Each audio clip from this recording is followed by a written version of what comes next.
Well, you love to see it. It is Money Monday, and we have our resident financial expert, Kyle Wingfield, here from Finley Alexander Wealth Management, back again, this time talking about financial planning if you are on the hunt for a new job. Welcome, Kyle. Always glad to be here, Elsa. You know, I think a lot of people are in the market for a new job right now, just given the times that we're in. In the past, people have applied for jobs and they just sort of assumed that there would be a 401k benefit. Now companies aren't offering that as much as they used to just because they're trying to stay afloat. I was surprised to hear this. Is that a deal breaker when we're searching for new jobs?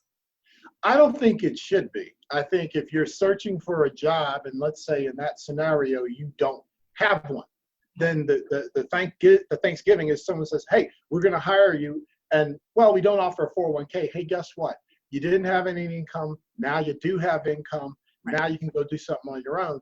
But if you're in a competitive bid and somebody's offering a 401k versus not, maybe that's a deal breaker, but I think you should be looking at the quality of work you're going to do, how it's going to make you feel, and what impact you're going to be making before you make any final decisions over benefits. So there are a lot of different factors. You can't just look at that, but look at the whole picture.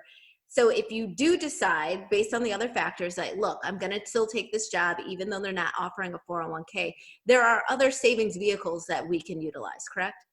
Yes, you can. Yes, you can. So a couple of examples of that is, well, a 401k is nice and it's convenient. It's considered automatic savings.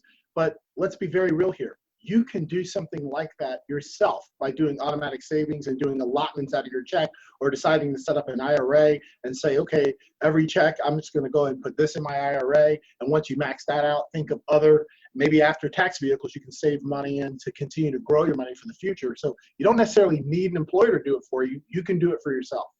That makes sense. But I think one of the benefits that we like as employees is that with the 401k, is sort of that out of sight, out of mind, because those contributions are taken right out of your paycheck right away. You don't see it. Is that the best way to be saving for retirement and doing it that way, that out of sight, out of mind? Well, here's how I see it. The best way is described by the one you're most comfortable doing and you're in the position to take advantage of or have that benefit. Automatic savings with the 401k, so many studies have been done that says that's one of the best ways for many people to save, because so many people associate saving with sacrificing. And so one of the exercises I help people think through is this: what decisions should you be making today that your future self is going to thank you for and give you a high five? And that can drive what decisions you make today. And part of thinking my future self is making sure that I am saving enough. How do you know when you're saving enough? And what is a good rule of thumb for how much you should be saving along the way? Okay, so there's a number of things here. Number one, I think you should be thinking about what kind of future you want, what kind of lifestyle you're going to lead in the future when you scale back or you retire. And then that can dictate how much money you should be putting aside today, because it's straight math. Yeah. Now, that number might be intimidating. So let's start with itty bitty steps and start saving something, and then kind of grow into the number that is going to make sense to give you the lifestyle you want in the future. So if I were a new potential customer or client, I should say, I would tell you, hey, this is what I'm thinking that I want for retirement. And then you sort of break it down, basically sort of backtracking. Does that make sense? Working it backwards? Yes, that does make sense. We backtrack, or we ask better questions like, hey, how do you define success in the future in retirement? What do you want to do? Who are you doing it with? Are you going to be taking trips? All that. That has a number associated with it. We'd rather you just focus on how you see your life playing out, and then we can figure out the math and the number, and then figure out what's a good starting point for you that you can digest and is palatable, and you're not feeling like you're sacrificing. And that's the key, is we want to build this habit and maintain it.